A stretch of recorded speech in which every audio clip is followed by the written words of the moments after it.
سمندر سے پار ہو کر یہ لوگ مصر کے ریگستانوں میں سفر کر رہے تھے۔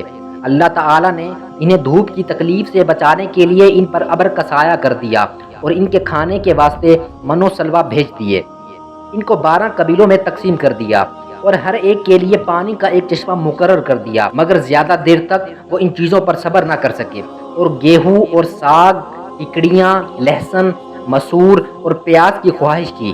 حضرت موسیٰ علیہ السلام نے مجبوراً انہیں شہر جانے کی اجازت دے دی۔ حضرت موسیٰ علیہ السلام طور پر گئے کہ اللہ تعالیٰ سے تورات حاصل کریں۔ ان کی غیر حاضری میں ان کی قوم نے سونے چاندی کا ایک بچڑا بنا لیا اور اسے پوجنا شروع کر دیا۔ حضرت ہارون علیہ السلام نے انہیں بہتر سمجھایا مگر وہ نہ مانے۔ آخر تنگ آ کر وہ چپ ہو گئے کہ کہیں ان میں زیادہ اختلاف نہ ہو جائے۔ طور سے واپس آ کر آپ علیہ السلام نے ان لوگوں کو بتایا کہ تم نے بہت برا کیا۔ سب نے اپنے گناہوں کا اقرار کیا اور آئندہ کے لیے توبہ کی۔ ایک مرتبہ بنی اسرائیل نے حضرت موسیٰ علیہ السلام سے کہا کہ ہم آپ کی کوئی بات نہ مانیں گے جب تک ہم اپنی آنکھوں سے اللہ تعالیٰ کو نہ دیکھ لیں۔ اس کام کے لیے انہوں نے اپنی قوم میں سے 70 آدمی چن لیے اور مقررہ جگہ پر پہنچ گئے۔ یہاں بجلی کی کڑک نے ان کو آ لیا اور وہ بے ہوش ہو کر گر پڑے۔ اس کے بعد اللہ نے ان کو زندہ کر دیا کہ پھر ایسی بات زبان سے نہ نکالیں۔ آپ نے قوم سے فرمایا کہ اللہ تعالیٰ نے تم میں نبی پیدا کیے اور تمہیں آزاد کیا۔ اب تم ہمت کر کے ملک شام پر حملہ کرو، اللہ تمہیں ضرور کامیاب کرے گا، اور اگر بزدلی سے کام لیا تو ضرور نقصان اٹھاؤ گے۔ مگر ان لوگوں نے صاف انکار کر دیا اور کہا وہاں کے رہنے والے بڑے بہادر اور جواں مرد ہیں، اور اگر وہ اپنے پاس اس ملک کو خالی کر دیں تو ہم ضرور اس ملک پر قبضہ کر لیں گے، ورنہ آپ جانیں اور آپ کا خدا، ہم تو یہاں سے 1 انچ آگے نہیں بڑھیں گے۔ آپ ان کا جواب سن کر بہت ناراض ہوئے اور دعا کی کہ اے میرے پروردگار، مجھے اور میرے بھائی کو ان نافرمانوں سے الگ کر دے۔ اللہ تعالیٰ کی طرف سے ارشاد ہوا کہ تم ان بدبختوں سے رنج نہ کرو، ہم نے 40 سال تک ان کا داخلہ ملک شام میں بند کر دیا ہے، یہ جنگل ہی میں بھٹکتے پھریں گے۔ ایک دفعہ آپ اپنے خادم کے ساتھ سفر کر رہے تھے کہ چلتے چلتے ایسی جگہ پہنچ گئے جہاں 2 سمندر ملتے تھے۔ وہاں ان کا خادم مچھلی بھول گیا اور دونوں آگے بڑھے چلے گئے۔ کچھ دور جا کر انہوں نے اپنے خادم سے کہا میں تھک گیا ہوں، کھانا لاؤ۔ اس نے کہا جب چٹان پر ہم سفر کر رہے تھے تو اس مچھلی نے دریا کا راستہ لیا تھا۔ اصل میں حضرت موسیٰ علیہ السلام کو اس جگہ کی تلاش تھی، اس لیے پھر اس جگہ پر واپس چلے آئے۔ وہاں انہوں نے اللہ کے ایک بندے کو دیکھا اور کہا کہ اللہ نے جو کچھ آپ کو علم دیا ہے وہ مجھے بھی سکھا دیجیے، مگر انہوں نے جواب دیا کہ تم صبر نہ کر سکو گے۔ آخر جب انہوں نے زیادہ اصرار کیا تو کہا کہ تم میرے ساتھ رہنا چاہتے ہو تو شرط یہ ہے کہ جب تک میں خود تم سے نہ کہوں مجھ سے کوئی بات نہ کرنا اور نہ ہی پوچھنا۔ حضرت موسیٰ علیہ السلام نے یہ شرط منظور کر لی اور دونوں سفر پر روانہ ہو گئے۔ دونوں ایک کشتی پر سوار ہو گئے تو اس اللہ کے بندے نے کشتی کو توڑ ڈالا۔ حضرت موسیٰ علیہ السلام اس پر ناراض ہوئے اور کہا تم نے خواہ مخواہ کشتی توڑ دی، اس میں سوار لوگ ڈوب جائیں گے۔ انہوں نے شرط یاد دلوائی تو آپ نے کہا میں بھول گیا، اب ایسا نہیں ہوگا۔ آگے بڑھے تو خشکی پر ایک لڑکا ملا جسے انہوں نے قتل کر ڈالا۔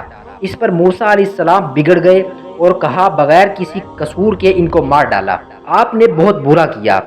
اس پر انہوں نے کہا میں نے کہا تھا آپ میرے ساتھ نہ چل سکیں گے۔ پھر دونوں میں قول و قرار ہوا۔ چلتے چلتے ایک گاؤں میں پہنچے جہاں کے لوگوں نے ان کو اپنا مہمان بنانے سے انکار کر دیا، مگر ان دونوں نے دیکھا کہ ایک دیوار گرنے والی ہے، اس کو انہوں نے درست کر دیا۔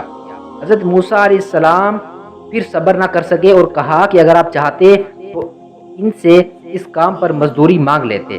اللہ کے بندے نے ان سے کہا کہ اب ہم دونوں ایک ساتھ نہیں رہ سکتے، مگر جدا ہونے سے پہلے ان قصوں کا مطلب سمجھ لیجئے۔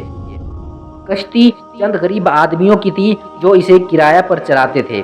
دریا کے اس طرف کا بادشاہ زبردستی کشتیاں چھین لیا کرتا تھا۔ میں نے اس کو توڑ دیا کہ عیب دار ہونے کی وجہ سے اسے کوئی نہ لے گا۔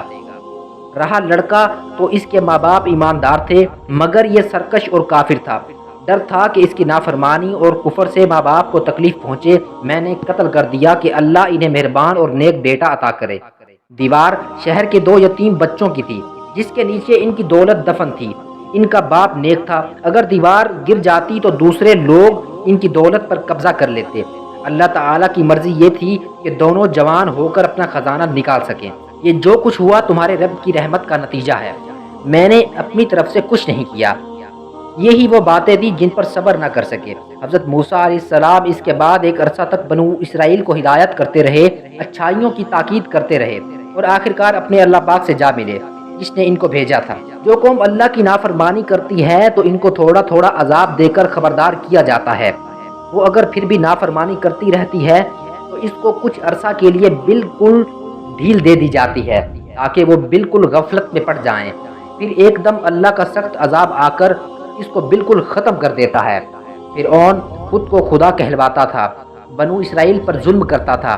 اللہ تعالیٰ نے اس کے گھر میں موسیٰ علیہ السلام کو پلوایا اور حضرت موسیٰ علیہ السلام کے ذریعے اس کی قوم کو ختم کرا دیا۔ دوسرا سبق ہم کو یہ ملتا ہے کہ جو قوم بہت عرصہ تک کسی کی غلام رہتی ہے اس کی رگ رگ میں غلامی بس جاتی ہے، غیرت بہادری ختم ہو جاتی ہے اور اس کا جی چاہتا ہے کہ بار بار وہی غلامی کی باتیں کرے جس طرح بنو اسرائیل نے آزاد ہونے کے بعد کی۔ تیسرا سبق ہم کو حضرت خضر علیہ السلام کے قصے سے یہ ملتا ہے کہ اللہ اپنے نیک بندوں کی حفاظت ان کی زندگی میں کرتا ہے اور ان کے مرنے کے بعد ان کی اولاد کی حفاظت کرتا رہتا ہے۔